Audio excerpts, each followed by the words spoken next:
Halo semuanya para pejuang PTN, kembali lagi bersama Kak Akib.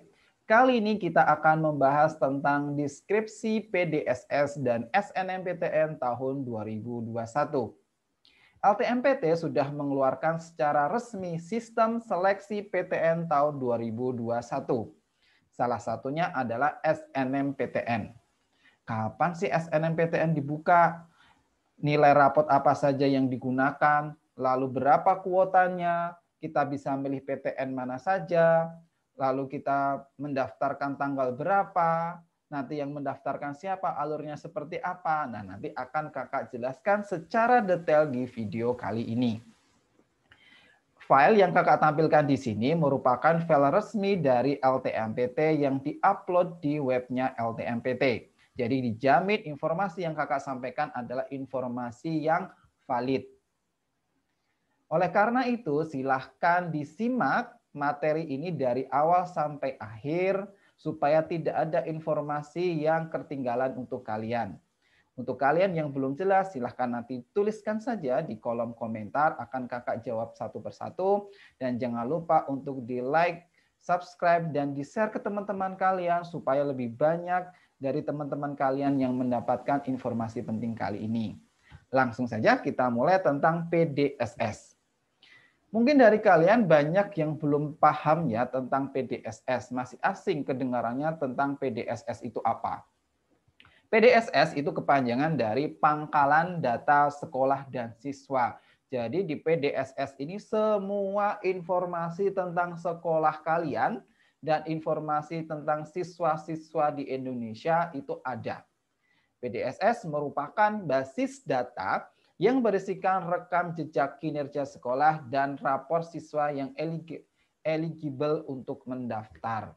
Jadi di PDSS itu nanti ada informasi resmi tentang sekolah kalian, profil sekolah kalian itu seperti apa, akreditasinya seperti apa, mungkin nilai rata-rata UN tahun sebelumnya itu berapa, terus tahun kemarin itu ada rilis nilai LTMPT UTBK tahun kemarin, nah itu ada di PDSS. Selain itu di PDSS nanti juga akan diupload rapot kalian, tapi tidak keseluruhan di dalam satu sekolah ya, untuk nilai rapot yang masuk kuota SNMPTN saja.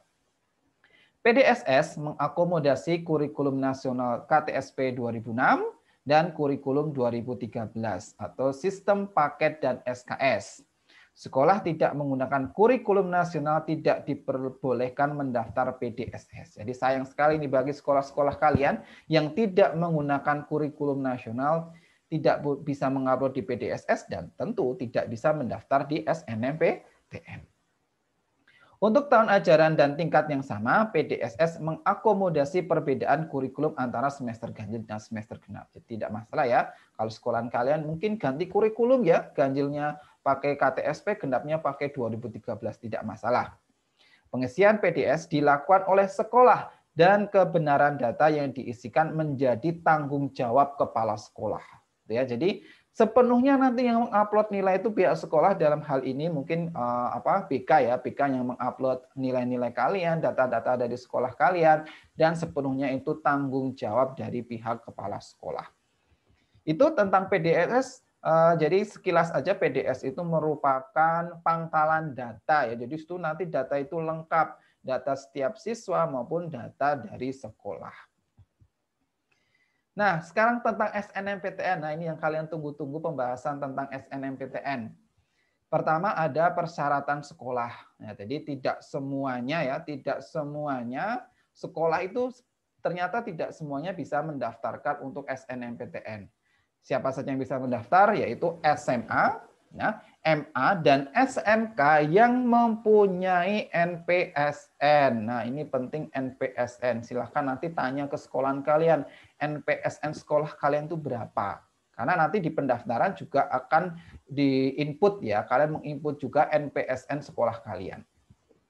Yang kedua, ketentuan akreditasi. Akreditasi A itu 40% terbaik di sekolahnya. Nah, ini siapa yang bisa mendaftar? Enggak semuanya bisa mendaftar dalam satu sekolah itu. Ya, jadi belum tentu kamu bisa mendaftar juga ini ya. Yang bisa mendaftar jika kalian itu masuk ranking 40% terbaik di sekolah. Ya, itu untuk yang A, ya untuk akreditasi B25 dan C itu 5% saja. Jadi misalnya gini, di sekolah kalian ya itu ada jurusan IPA dan jurusan IPS gitu ya. Misalkan jurusan IPS-nya ada 100 siswa gitu ya. Kalau akreditasi sekolah kalian itu 40%, berarti dari 100 siswa anak IPS tadi bisa 40 orang yang daftar. Nanti di ranking yang mendapatkan ranking 40% terbaik, yaitu ranking 1 sampai ranking paralel 1 sampai 40 yang bisa daftar. Oke, terus tadi di sekolah kalian ada 100 IPS ya, ada 200 IPA misalkan ya. Nah, jadi ada 200 IPA, nah nanti di IPA itu juga di ranking gitu ya, di ranking 1 sampai 200 karena ada siswanya 200 nanti diambil 80 orang. Karena kuotanya tadi kalau A cuma A itu 40%. Itu ya. Jadi nanti sebenarnya ranking itu dipisah ya, tidak digabung jadi satu IPA dan IPS, dipisah. IPA di ranking tersendiri, IPS di ranking tersendiri. Itu selanjutnya kalau kalian sudah masuk ke kuota tadi 40% untuk A, 25% untuk B dan 5% untuk akreditasi C, lalu mengisi pangkalan data sekolah dan siswa atau PDSS. Yang ngisi itu pihak BK ya, yang diupload apa? Nilai rapot dan mungkin prestasi akademik kalian gitu ya. Nah, dan tidak seluruh siswa ya, tidak dalam satu sekolah itu harus sekolah input satu-satu, tidak, cukup yang dia masuk kuota SNMPTN gitu. Jadi nanti yang diupload di nilai rapot itu yang dia masuk kuota. Berbeda dengan tahun-tahun sebelumnya ya. Jadi kalau tahun 2019 itu semuanya diupload dan yang menyeleksi nanti pihak LTMPT. Tapi sekarang tidak. Yang menyeleksi nanti itu ternyata nyeleksi itu sekolah gitu ya. Dan sekolah yang mengupload 40% tadi. Gitu ya, diingat-ingat persyaratan sekolah, tanya ke BK kalian, ke sekolah kalian ranking berapa paralelnya, apakah masuk ke kuota, akreditasi sekolahmu kalian berapa, A, B, atau C. Nah, ini pengaruh sekali kamu masuk ke kuota SNMPTN atau tidak. Yang kedua tentang persyaratan peserta. Nah, jadi yang bisa mendaftar itu merupakan siswa SMA, MA, dan SMK kelas terakhir yaitu kelas 12 pada tahun 2021 yang memiliki prestasi unggul. Nah, jadi di sini yang bisa daftar cuma yang kelas 12 ya. Kalau kalian gap years, misalkan tahun kemarin nggak dapat, terus sekarang sudah lulus atau kerja, nah kita tidak bisa mendaftar di jalur SNMPTN. Yang bisa mendaftar cuma yang sekarang kelas 12. Memiliki prestasi akademik dan memenuhi persyaratan yang ditentukan oleh masing-masing PTN. Jadi nanti PTN punya syarat tambahan ya, itu tergantung PTN masing-masing. Dan memiliki NISN dan terdaftar di PDSS. Nah, yang penting ini, mulai dari sekarang silahkan dikumpulkan data-data tentang NPSN tadi, lalu tentang NISN, gitu ya, terus dicek apakah kalian sudah terdaftar di PDSS. Dari sekarang dipersiapkan. Dan ada rapot semester 1 sampai semester 5 yang sudah diupload di PDSS. Ini juga penting ya. Silahkan dari sekarang dilihat rapotnya dari semester 1 sampai semester 5. Itu nilainya gimana? Apakah selalu meningkat, menurun, atau stagnan? Rata-rata totalnya berapa? Silahkan mulai dikumpulkan nilai rapot semester 1 sampai semester 5. Peserta yang memilih program studi bidang seni dan olahraga wajib mengunggah portofolio. Jadi ini untuk kalian yang nanti mendaftar di prodi olahraga ya atau seni ya, nanti upload portofolio. Portofolionya apa? Nanti ada dijelaskan secara detail di webnya LTMPT. Jadi misalkan olahraga ya itu harus misalkan lari, rekaman lari, atau rekaman push up, sit up. Nah, itu nanti dijelaskan di webnya LTMPT. Atau kalau seni, harus gambar apa gitu ya, itu nanti dijelaskan di LTMPT. Jadi ditunggu aja informasi resminya gitu ya. Oke, sekarang yang kedua tentang pemilihan program studi. Ini nggak terlihat ya, ini tulisannya pemilihan jurusan atau program studinya. Oke, kalian bisa milih berapa prodi gitu ya. Nah, kalian bisa milih beberapa prodi. Di sini disebutkan bahwa setiap siswa dapat memilih 2 program studi dari 1 atau 2 PTN. Nah, ini penting banget nih. Untuk kalian bisa milih 2 ya. 2 prodi. Bisa dalam 1 PTN ya, misalkan kamu ngambil misalkan matematika UI sama pendidikan dokter UI gitu ya, misal itu berarti dalam satu PTN ya, atau beda PTN juga boleh.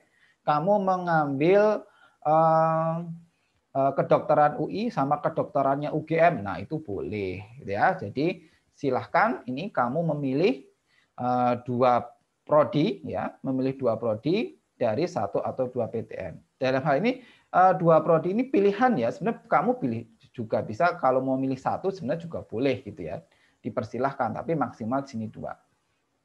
Nah, maka selanjutnya jika memilih 2 program studi, salah satu harus berada di PTN pada provinsi yang sama dengan SMA, SMA atau SMK asal. Jika memilih 1 program studi, dapat memilih PTN yang berbeda di provinsi manapun. Oke, ini ketentuan yang baru. Nah, coba ini ketentuan yang baru yang ternyata berbeda dengan tahun-tahun sebelumnya ya. Tahun-tahun sebelumnya kita bebas, mau mendaftar dimanapun bisa gitu ya. Ternyata ini ada sistem yang baru. Kalau kalian milih 2 prodi, ya, kalau milih 2 prodi harus 1 di dalam provinsi, yang satunya terserah Anda. Nah itu. Tapi kalau kamu cuma milih 1 prodi, ya, 1 prodi saja, kamu boleh ngambil di mana saja. Ya, misal nih kalian dari DKI ya, DKI ya. Kalau dari DKI kamu harus ngambil misalkan UNJ ya. Ngambil UNJ, satunya UNJ, misalkan terus satunya IPB, itu boleh. Ya. Atau aku nggak mau ke UNJ, nggak mau ke UIN, nggak mau ke UI gitu ya. UPN juga nggak mau gitu ya. Ya udah, kalau misalkan nggak mau, cuma bisa milih 1. Nah, tapi di luar provinsi, bisa kamu milih di ITB atau IPB, nah itu boleh. Nah sekali lagi ya, kakak sampaikan lagi, kamu bisa memilih 2 prodi ya, 2 prodi. Kalau 2 prodi tadi, 1 harus dalam provinsi ya, satunya terserah Anda. Nah itu satunya dalam provinsi, satunya terserah. Atau kalau nggak mau milih 2 prodi, cukup 1 prodi, boleh. Itu kalau 1 prodi boleh memilih di PTN mana saja. Selanjutnya, tidak disarankan untuk lintas minat, tergantung ketentuan PTN yang dituju. Nah, sekali lagi nih. Jadi memang riskan ya, Dik, tentang lintas minat itu. Ya, kenapa riskan? Ya, misalkan nih kita masuk jurusan misalkan ekonomi ya, kita mau anak IPA nih, misalkan kita anak IPA, kita mau masuk jurusan ekonomi. Ya pasti kalau jurusan ekonomi dilihat nilai rapot ekonominya dong, padahal kita nggak dapat ekonomi kalau di IPA, kan gitu. Jadi ya nanti persaingannya jadi sangat berat gitu ya. Jadi kakak sarankan juga sih sebenarnya, kalau kalian yang IPS ya silahkan ngambil jurusan-jurusan IPS. Kalau anak IPA silahkan ambil jurusan-jurusan IPA. Nah, Kak, tapi aku pengen banget nih anak IPA misalkan pengen banget ngambil manajemen. Manajemen kan IPS gitu ya. Nah, kalian seperti itu bisa ngambil di PTN-PTN yang memang dia itu masuk ke rumpun IPA gitu ya. Misal IPB ya. IPB itu semuanya masuk ke rumpun IPA, mau ekonomi, mau manajemen, mau psikologi. Nah, itu semuanya masuk ke rumpun IPA ya, atau misalkan nih psikologinya UNS, nah psikologinya UNS itu psikologi kan biasanya masuk ke IPS ya, psikologinya UNS itu dia juga masuk ke rumpun IPA. Jadi silahkan, kakak sarankan sekali lagi untuk tidak lintas minat, Kalau memang benar-benar pengen masuk jurusan yang lintas minat, silahkan yang dia memang dalam satu apa ya istilahnya, satu rumpun ya, seperti IPB tadi, karena dia walaupun jurusannya IPS, tetapi rumpun yang dibuka dia rumpun IPA. Oke, itu ya, silahkan disimak baik-baik syarat sekolah, kalian masuk akreditasi berapa, syarat peserta silahkan disiapkan NISN kalian, lalu di sini tadi milih program studi, silahkan dipikirkan dari sekarang kalian pengen milih program studi di mana, di PTN mana. Oke, kita lanjutkan. Nah, ini penting tentang tahapan pendaftaran SNMPTN tahun 2021 ya. Pertama, pengumuman kuota oleh LTMPT bagi sekolah yang sesuai dengan akreditasi dan jumlah siswa. Oke. Jadi di PDSS itu udah ada akreditasi sekolah kalian. Jumlah siswa kalian, jumlah siswa di sekolah kalian juga sudah ada. Ya, jadi dari situ LTMPT ngasih kuota.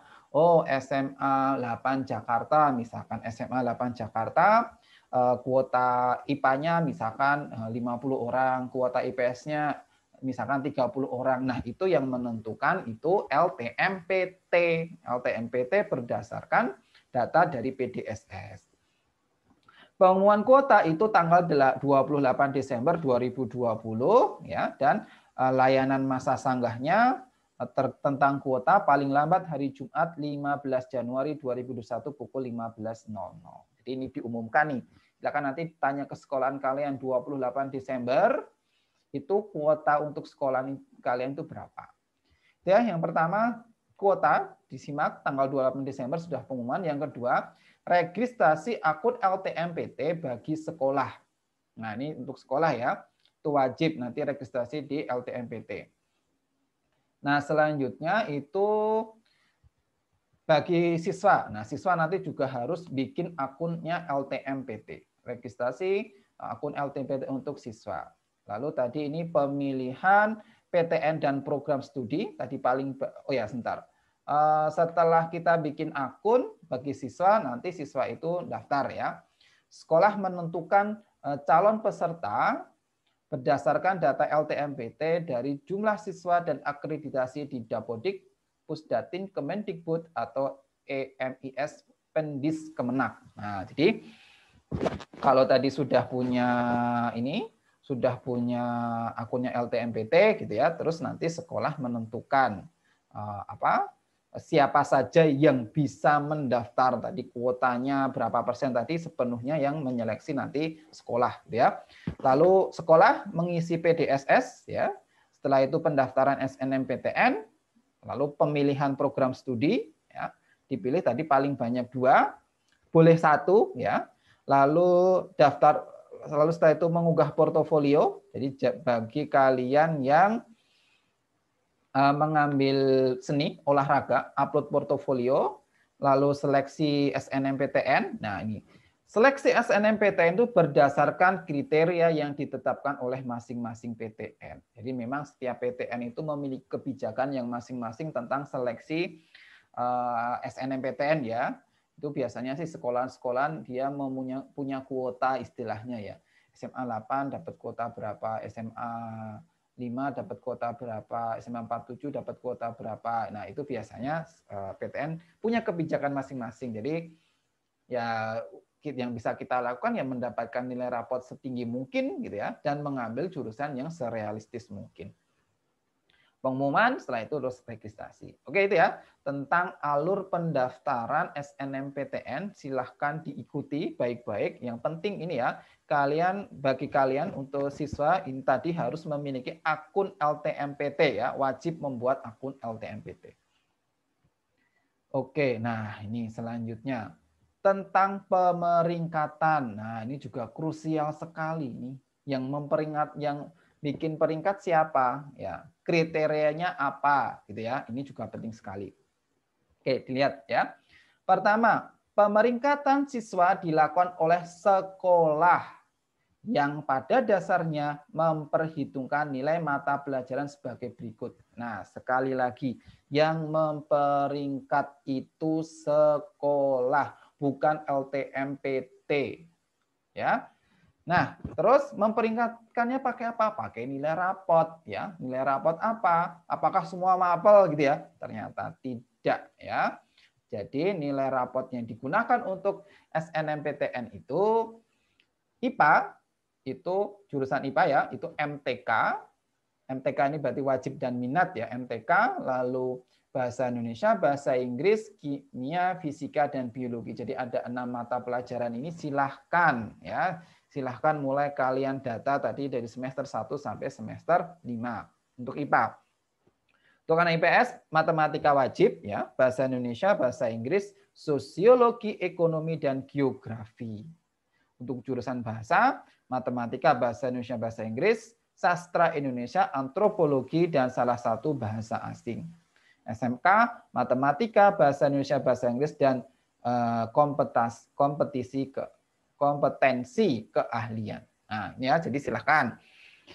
Sekali lagi Kak Akib beritahu mulai sekarang coba didata ya, didata nilai rapotnya dari semester 1 sampai semester 5. Yang bentar lagi kalian nilai rapot ya semester 1 sampai semester 5 didata. Apa yang didata? MTK-nya bahasa Indonesia, bahasa Inggris, fisika, kimia, biologi untuk yang IPA. Untuk kalian anak IPS didata MTK bahasa Indonesia, bahasa Inggris, Eko, Sosio, Geo, silahkan didata nilainya. Yang bahasa MTK, bahasa Indonesia, bahasa Inggris, sastra Indonesia, antropologi, dan bahasa asing. SMK, matematika, bahasa Indonesia, bahasa Inggris, dan satu kompetensi keahlian. Itu ya. Bagi kalian yang belum kelas 12, bagi kalian yang belum kelas 12, sekarang masih kelas 10, kelas 11, silahkan dari sekarang diperhatikan baik-baik nilai-nilai kalian untuk mapel-mapel yang ada di sini. Jadi ya nggak masalah, sedikit lah, kita nggak usah mikirin lah kalau pelajaran olahraga, pelajaran seni mungkin gitu ya. Nah, kamu harus fokus ke mata pelajaran ini. Oke, itu ya. Jadi pertama tadi sekolah bikin ranking berdasarkan nilai rapot itu. Selanjutnya, sekolah dapat menambahkan kriteria lain berupa prestasi akademik dalam menentukan pemeringkatan siswa bila ada nilai yang sama. Oke, jadi ini yang dilihat nilai yang sama ya. Kalau nilainya nggak sama ya udah nggak ada kriteria yang lain gitu ya. Tapi kalau misalkan itu ada nilai yang sama, itu bisa diseleksi menggunakan prestasi akademik yang lainnya. Misalkan, oh si A dia pernah lomba di sini dan juara. Nah, mungkin itu yang dipilih. Sekali lagi, tapi kalau nilainya sama ya, kalau nilainya beda ya nggak digunakan kriteria lain tadi. Jumlah siswa yang masuk dalam pemeringkatan sesuai dengan ketentuan kuota akreditasi sekolah. Jadi tadi jumlahnya tadi nanti akan diumumkan oleh LTMPT, ya, akan diumumkan oleh LTMPT siapa kuota yang masuk tadi berapa. Tahap pemeringkatan siswa oleh sekolah secara lengkap dapat dilihat informasinya di SNMPTN 2021, yaitu di webnya LTMPT. Jadi nanti teknisnya bagaimana tentang perankingan oleh sekolah nanti akan dijelaskan lebih detail di webnya LTMPT. Oke, itu ya. Jadi silahkan nih disiapkan sekali lagi nilai rapot kalian dari semester 1 sampai semester 6 untuk mapel-mapel tertentu di sini. Bagi kalian yang belum kelas 12, silahkan diperhatikan nilainya. Untuk mapel-mapel yang ada di sini nilainya harus tinggi dan kalau bisa sih selalu meningkat gitu ya. Oke, kita lanjutkan. Nah, ini tentang tanggal-tanggal penting ya, tentang tanggal-tanggal penting. Pertama, itu ada peluncuran sistem PMB 2021 ya. Jadi sistem PMB 2021 nanti resminya mestinya web LTMPT gitu ya. Web LTMPT itu resminya nanti tanggal 4 Januari. Registrasi akun LTMPT. Nah, ini sekali lagi penting bagi kalian yang mengambil jalur SNMPTN tanggal 4 Januari yang sebentar lagi nih harus sudah membuat akunnya LTMPT. Jangan sampai terlewat ya. Dan perankingan oleh sekolah tanggal 4 Januari sampai 8 Februari. Nah, ini juga udah mepet banget ya. Nah, jadi silahkan nih nanti sering-sering menghubungi pihak sekolah atau BK ya, pihak BK, kalian masuk kuota SNM enggak? Karena penentuan kuotanya ini diumumkan tanggal 4 Januari. Nah, 4 Januari sudah pengumuman kuota sampai 8 Februari. Pengisian PDSS, nah kalau ini tugasnya sekolah nanti tanggal 11 Januari sampai 8 Februari. Pendaftaran SNMPTN, nah ini kalau kalian sudah dinyatakan lulus ya masuk kuota SNMPTN, pendaftaran itu dilakukan tanggal 15 sampai 24 Februari. Sebentar lagi ya, ini sudah Desember, Januari, Februari, tanggal 15 sudah pendaftaran. Hasilnya 22 Maret. Oke, 22 Maret kalian sudah tahu kalian itu sudah diterima di PTN mana. Untuk kalian yang lulus di jalur SNMPTN gitu. Oke, seperti itu ya. Jadi silahkan nih dicatat secara baik-baik tanggal-tanggal pentingnya. Mulai tanggal 4 sudah bikin akun LTMPT dan tanggal 22 Maret kalian sudah pengumuman SNMPTN. Oke, selanjutnya tentang UTBK dan SBMPTN. Nah, penjelasan tentang UTBK dan SBMPTN ini akan kakak jelaskan pada video berikutnya ya. Jadi supaya tidak terlalu panjang, nanti penjelasan tentang UTBK dan SBMPTN akan kakak jelaskan di video terpisah. Jadi silahkan nanti disimak.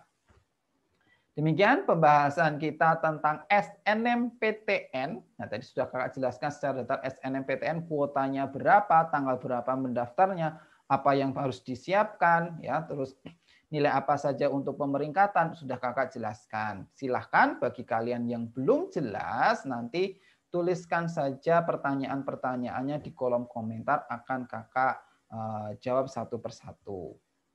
Dan jangan lupa untuk di like, komen, dan subscribe bagi kalian yang belum subscribe, dan di-share ke teman-teman kalian supaya banyak dari teman-teman kalian yang tahu informasi penting ini.